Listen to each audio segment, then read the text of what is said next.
Welcome to ವೈಬಾ tips channel. ಕೆಲವು ಮಹಿಳೆಯರು ಗರ್ಭಾವಸ್ಥೆಯಲ್ಲಿ ಗಿಣ್ಣು ತಿಂದಿರುತ್ತೀರಾ ಹಾಗೂ ಕೆಲವರಿಗೆ ಗಿಣ್ಣನ್ನು ತಿನ್ನಬಹುದಾ ಎಂಬ ಆತಂಕವಿರುತ್ತದೆ.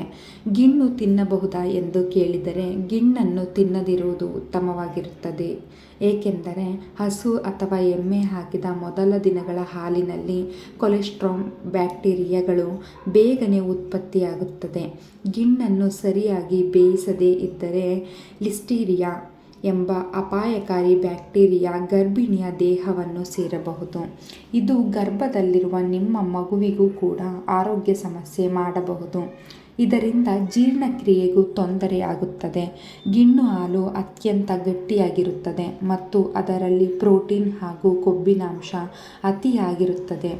ಗರ್ಭಾವಸ್ಥೆಯಲ್ಲಿ ಮೊದಲೇ ಜೀರ್ಣಶಕ್ತಿ ಮಂದವಾಗಿರುತ್ತದೆ.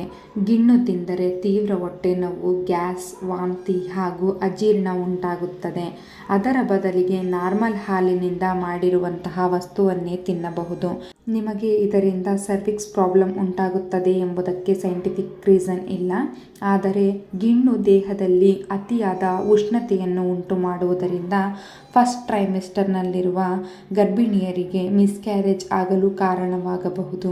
ಗಿಣ್ಣನ್ನು ತಿಂದ ಮೇಲೆ ಕಿಬ್ಬೊಟ್ಟೆಯಲ್ಲಿ ಅಥವಾ ಯೋನಿಯಲ್ಲಿ ನೋವು ಕಾಣಿಸಬಹುದು. ಆದ್ದರಿಂದ ಗಿಣ್ಣನ್ನು ಗರ್ಭಿಣಿಯರು ತಿನ್ನದಿರುವುದು ಉತ್ತಮ. ಗಿಣ್ಣು ಹಾಲಿನಿಂದ ಸರ್ವಿಕ್ಸ್ ಓಪನ್ ಆಗುತ್ತದೆ ಎಂಬುದು ಸುಳ್ಳು. ಆದರೆ ಇದರಲ್ಲಿರುವ ಉಷ್ಣವು ನಿಮ್ಮ ದೇಹವನ್ನು ಹೀಟ್ ಮಾಡುತ್ತದೆ. ಅದು ಒಳ್ಳೆಯದಲ್ಲ. ನೀವು ಥರ್ಡ್ ಟ್ರೈಮೆಸ್ಟರ್ನಲ್ಲಿ ಇದ್ದರೆ ಡ್ಯೂ ಡೇಟ್ಗೂ ಮೊದಲೇ ಪೇನ್ ಬರುವ ಸಾಧ್ಯತೆ ತುಂಬ ಇರುತ್ತದೆ. ನಿಮಗೆ ಗಿಣ್ಣನ್ನು ತಿನ್ನಲೇಬೇಕೆಂಬ ಬಯಕೆ ಇದ್ದರೆ ಚೆನ್ನಾಗಿ ಬೇಯಿಸಿದ ಗಿಣ್ಣನ್ನು ಸ್ವಲ್ಪದಷ್ಟು ಸೇವಿಸಬಹುದು.